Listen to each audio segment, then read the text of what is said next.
کامنی نے کسی سحر زیادہ معمول کی طرح آدھا سیب لے کر آدھا اسے دے دیا۔ میرے خیال سے تمہارے لیے بھی صحت کا خیال رکھنا اتنا ہی ضروری ہے، اس نے کہا۔ اوہ کیوں نہیں؟ طاہر نے اس کے بڑھے ہوئے ہاتھ کے سامنے اپنا منہ کھول دیا۔ دونوں 3-4 منٹ خاموشی سے کن اکھیوں سے ایک دوسرے کا جائزہ لیتے رہے۔ طاہر محسوس کر رہا تھا کہ کامنی کسی الجھن کا شکار ہے، لیکن وہ اس سے براہ راست کوئی سوال بھی نہیں کرنا چاہتی تھی۔ میرے خیال سے ہمیں کچھ باتیں کر لینی چاہیے، کیونکہ وقت بہت کم ہے۔ جتنی جلدی ہم یہاں سے نکل جائیں وہی ہمارے لیے بہتر ہوگا۔ طاہر نے لمبی سانس لے کر کہا۔ کامنی میں جانتا ہوں تم اس وقت کسی الجھن کا شکار ہو، چونکہ میرا تعلق بھی تمہارے ہی پیشے سے ہے جہاں بات بتائی نہیں چھپائی جاتی ہے، لیکن کامنی میں پہلے مسلمان اور انسان ہوں، اس کے بعد کچھ اور۔ میں تمہاری قربانی کو کبھی فراموش نہیں کر سکتا۔ تم کوئی بھی ہو، تمہارا ماضی کچھ بھی ہو، تم میرے لیے اتنی ہی محترم ہو جتنی میرے دیس کی کوئی بھی عفت مآب لڑکی۔ ہاں کامنی، میں تمہاری الجھن ختم کر دوں۔ میرا تعلق تمہاری مخالف تنظیم سے ہے۔ اس کیمپ تک پہنچنے کے لیے میں نے تخریب کار کا روپ دھارا تھا، کیونکہ مجھے ہر صورت میں اس کیمپ کو تباہ کرنا تھا۔ تم جانتی ہو کامنی، بٹواری کیمپ سے میرے ملک میں کس نوعیت کی تخریب کاری ہو رہی تھی۔ کامنی، تم نے ایک روز مجھے کہا تھا کہ بچوں کے اس قتل عام میں آخر میرے جیسا شخص کیسے حصے دار بن سکتا ہے۔ میں تمہارے قیافے کی داد دیتا ہوں۔ میں جانتا ہوں تمہیں اس سے پہلے میرے متعلق صرف شک تھا، لیکن کل سے تم سب کچھ جاننے لگی ہو۔ میں تمہاری اس جانکاری پر اپنے اقرار کی مہر ثبت کر رہا ہوں۔ کامنی، مجھے بتانا ہے کہ اب بٹواری نام کا کوئی کیمپ باقی نہیں رہا۔ کل رات میں نے اپنے ساتھی کی مدد سے کیمپ کو تباہ کر دیا ہے، گو کہ اس سے اس دیش کو کوئی فرق نہیں پڑنے والا۔ یہاں ایسے درجنوں تخریب کاری کے تربیت دینے والے کیمپ قائم ہیں، لیکن اب دشمن ہمارے بچوں کو قتل کرنے سے پہلے، ہمارے بے گناہ شہریوں کے خون سے ہولی کھیلنے سے پہلے، ہمارے بسے بسائے شہروں کو آتش و آہن کی نظر کرنے سے پہلے یہ ضرور سوچے گا کہ ہم اس سے سائز میں 8 گنا کم سہی، لیکن اس کے دیگر ہمسایہ ممالک کی طرح اتنے بھی کمزور نہیں ہوئے کہ اس کے ظلم و ستم اور زیادتیوں کے سامنے بھیڑیوں کی طرح اپنے سر خم کرتے چلے جائیں۔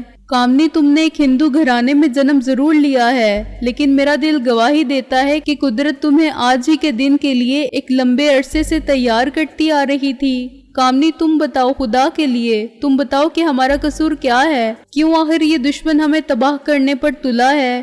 1971 میں ہمارے 2 ٹکڑے کر کے اس کے حکمرانوں کا کلیجہ ٹھنڈا نہیں ہوا۔ کامنی، میں اس ملک میں 3 سال سے گھوم رہا ہوں۔ مجھے بھارت کے ایک کونے سے دوسرے کونے تک سفر کرنے اور یہاں بھانت بھانت کے لوگوں سے ملنے کا موقع ملا ہے۔ میرا دل یہاں کی ہستہ حالت زار پر خون کے آنسو روتا ہے۔ جس ملک کی 60% آبادی بنیادی انسانی سہولتوں سے محروم ہو، وہاں کے حکمران جو اپنے ملک کی صرف 6% آبادی کے نمائندے ہیں، دن رات قتل و غارت گری کے جنون میں مبتلا رہتے ہیں۔ میزائلوں کی تیاری پر کھربوں روپے لگانے والے اس دیش کو آخر کس سے خطرہ ہے؟ بھارت سائز اور فوج کے اعتبار سے بہت بڑا ملک ہے، لیکن اس کے حکمران کس جنون میں اندھے ہو کر اپنے ہمسایہ چھوٹے چھوٹے ممالک کو ہڑپ کرنے پر تلے ہیں۔ ہمیں لڑنے کا شوق نہیں۔ ہم جس دین کے پیروکار ہیں وہ تو سلامتی کا دین ہے۔ وہاں انسانی جان اپنی جان سے زیادہ محترم سمجھی جاتی ہے۔ وہاں ذات پات بھید بھاؤ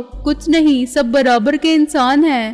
ہمارا جی نہیں چاہتا کہ ہم ہتھیار جمع کرتے رہیں۔ ہم بھارت کے تخریب کار کیمپوں کو تباہ نہیں کرنا چاہتے، لیکن ہمیں مجبور کیا جا رہا ہے کہ ہم ایسا کریں۔ آخر اس ملک کے حکمرانوں کو اس بات کی سمجھ کیوں نہیں آتی کہ ہم ان کے دوسرے غریب اور چھوٹے ہمسایہ دیشوں کی طرح اس کے غلام بن کر جینے سے مر جانا بہتر سمجھتے ہیں؟ اگر ہمارے ایسے ہی ارادے ہوتے تو لاکھوں جانوں اور عصمتوں کی قربانیاں دے کر یہی ایک خطہ زمین حاصل کرنے کی کیا ضرورت تھی؟ ہم ہندوستان میں صدیوں سے اکٹھے رہتے آ رہے تھے۔ کامنی، ہمیں جان بوجھ کر آگ میں دھکیلا جا رہا ہے۔ اس ملک کے حکمران ہم سے زیادہ ظلم اور زیادتی اپنے لوگوں کے ساتھ کر رہے ہیں۔ انہیں پینے کے لیے پانی نہیں دیتے، میزائل دے رہے ہیں۔ کیا ان میزائلوں سے غریب جنتا کے پیٹ کی آگ بجھ جائے گی؟